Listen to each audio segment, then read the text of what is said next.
Hey everybody, I've got a couple Arc'teryx packs with me here today. Going to do a quick comparison. I've got the Blade 20 backpack and their new Granville briefcase.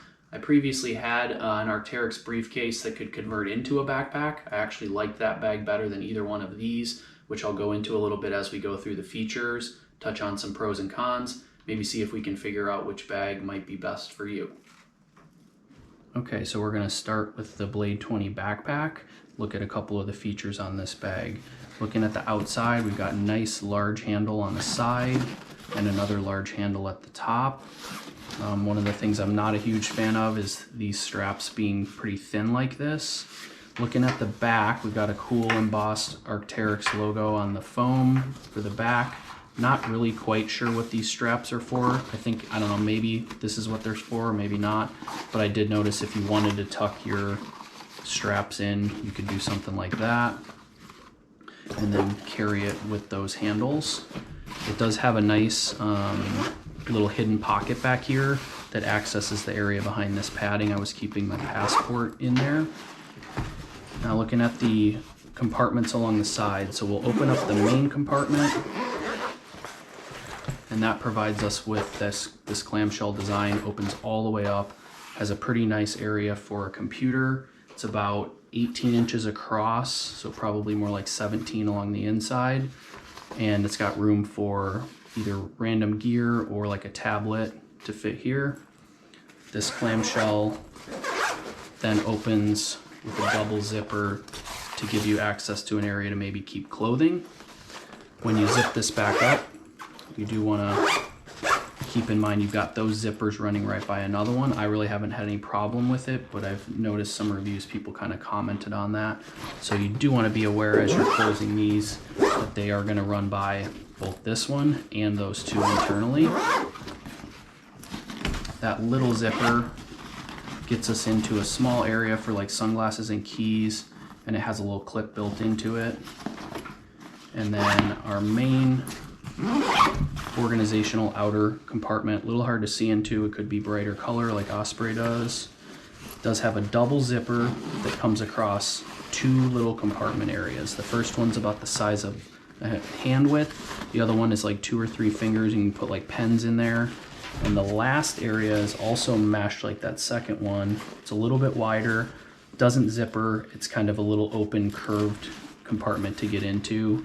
I wish they had done something where on one of these they had put little pockets that were just easier to drop little things into, pen organization, something like that would have been nice.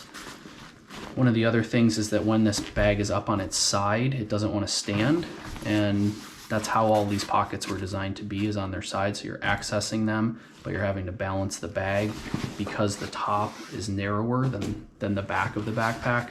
You know, there's nothing to keep it from just tipping over. So, Blade 20 backpack. Okay, so up next we've got the Granville briefcase. Let's start with the outer. We've got pretty nice straps here at the top. I like how they're really short. And then we've got a nice shoulder strap. I've never really seen material like this. It feels extremely durable, but it's really supple and soft. Adjustments on both sides. They both feed down into a pretty cool clip that's got really nice, easy swivel on it. Nice material, great water resistant zippers with some really nice pull tabs. Inside this first compartment, we've got basically just an open area along with like a key fob. Nice that they did that in red, make it a little easier to see. Along the top, we've got a double zipper. And as you can see, it's kind of hard to see down in here. It's a pretty open compartment, so similar to the last bag. I'm gonna try a headlamp and see if that helps us out a little bit. We basically have organization along the two sides. On this side, we have a semi-padded laptop sleeve, and I do have a 13-inch MacBook here. It is quite snug, like it fits fine, but it just sort of barely fits in there.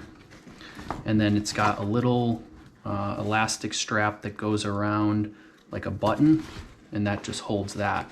That actually divides off the next area as well. So there's room to put like a tablet, or, you know, if you want to keep some cords and stuff in there, that would all be on one side.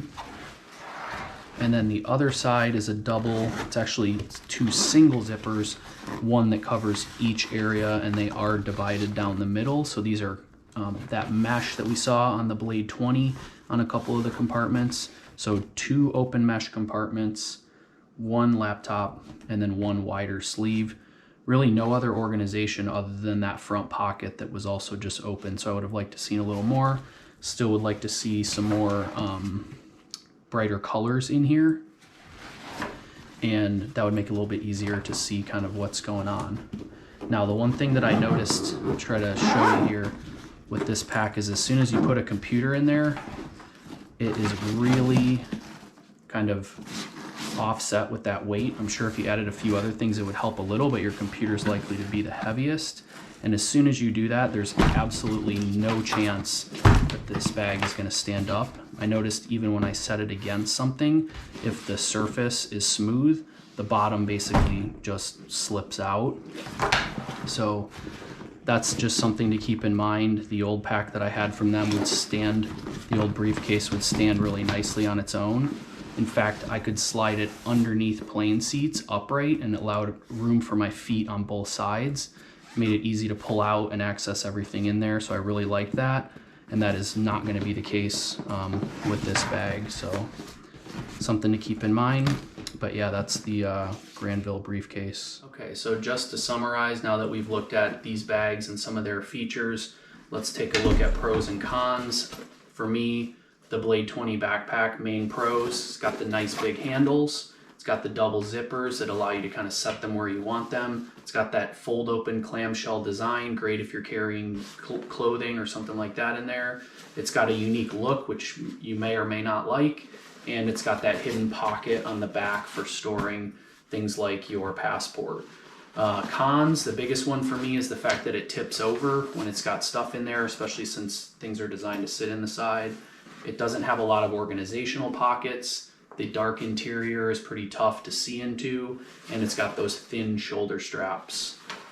Looking at the Granville pros, I like the handles up top. The shoulder strap is really, really nice. The material of the bag seems really durable. Has a good look to it, ripstop. It has nice zippers, those water resistant zippers with really nice pull tabs. And the size, which may or may not work for you, but it's a pretty compact size, which I felt like was nice. Main cons for this one, similar to the Blade 20, it tips over. So even though it's not because of like some kind of weird top like this one, it is designed to sit this way. But once you put that computer in it, especially if the surface is slippery at all, it just falls down.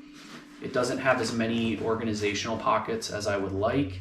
And it also, I'm not quite sure about how durable it's going to be along the base, because this one's designed to be set down this way a lot more. I would actually prefer that the base were kind of squared off, maybe had a little bit of like some soft plastic edges or something so that it could sit flat and be a little bit more durable. So, Blade 20 backpack, Granville Briefcase. I hope that helps you out if you're trying to make a decision between these two. Thanks for watching.